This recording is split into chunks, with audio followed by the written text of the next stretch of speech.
Master.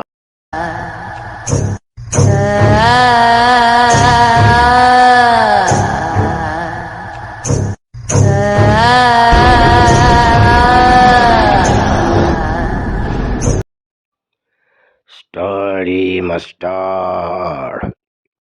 Story master মানে শুধুই ভূত আর প্রেতের ঘটনা। দয়া করে দুর্বল চিত্রের ব্যক্তিরা দেখবেন না। আজকের ঘটনা ডিভোর্সি প্রেতাত্মা। নমস্কার, ইউটিউব চ্যানেল স্টোরি মাস্টারের পক্ষ থেকে সকল দর্শক বন্ধুদের জানাই আমার আন্তরিক অভিনন্দন। আশা করি সকলেই ভালো আছেন, ভালো থাকবেন। শুরু করছি আজকের ঘটনা ডিভোর্সি প্রেতাত্মা। সমরেশবাবু একটি ছোট্ট শহরে বাস করেন। সংসারে তিনি এবং তার স্ত্রী মণিমালা। অনেক দিন ধরেই তিনি এবং তার স্ত্রী সংসার জীবন অতিবাহিত করে আসছেন।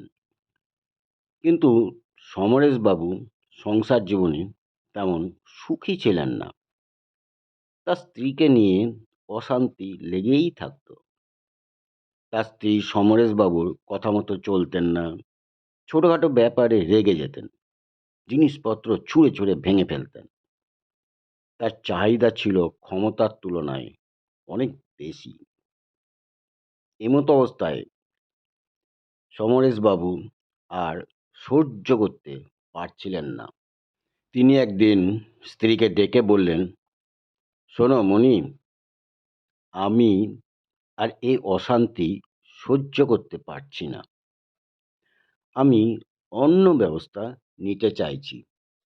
তুমি কি ব্যবস্থা নিতে চাইছো পরিষ্কার করে বলো, আমি তাতেই সম্মতি দিতে রাজি আছি।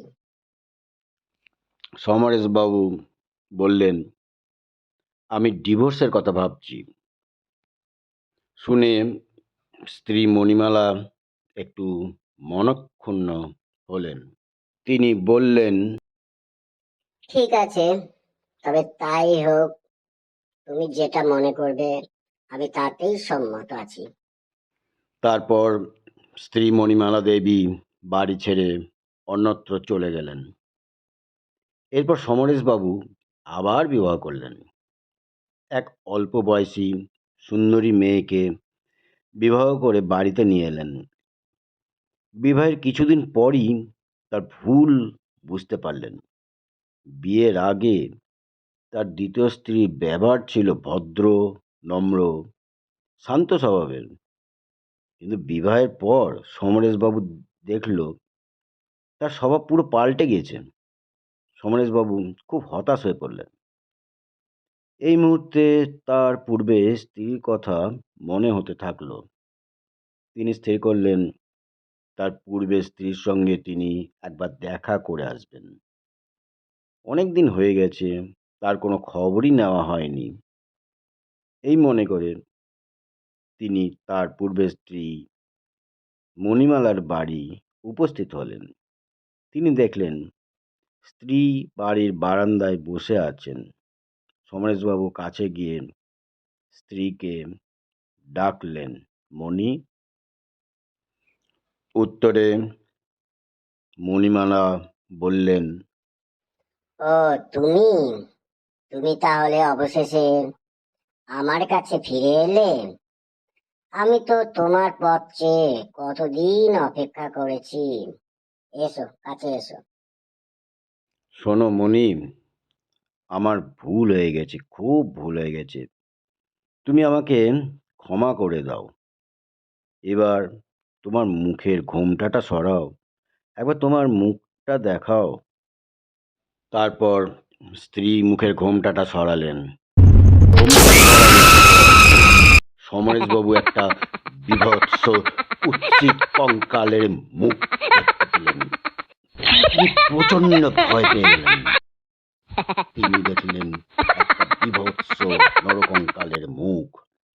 তিনি সেখান থেকে দৌড়ে বাড়ির বাইরে বেরিয়ে এলেন। তারপর স্থানীয় এক ব্যক্তির সঙ্গে সমরেশবাবুর দেখা হলো। ব্যক্তিটি সব শুনে বললেন, ভদ্রমহিলা তো বাড়িতে একাই থাকতেন, কিন্তু খুব হতাশাগ্রস্ত ছিলেন, বুঝলেন। শুনেছি পরে তিনি আত্মঘাতী হয়েছিলেন। তার অতৃপ্ত আত্মা এখনো সারা বাড়ি ঘুরে বেড়ায়, অনেকেই সেটা দেখতে পায়। তাহলে দর্শক বন্ধুরা, এই ছিল আজকের ঘটনা। ঘটনাটি ভালো লাগলে কমেন্ট অবশ্যই করবেন, আর সাবস্ক্রাইব করে দেবেন পরবর্তী ভিডিও সময় মতো পাওয়ার জন্য। নমস্কার, ভালো থাকবেন।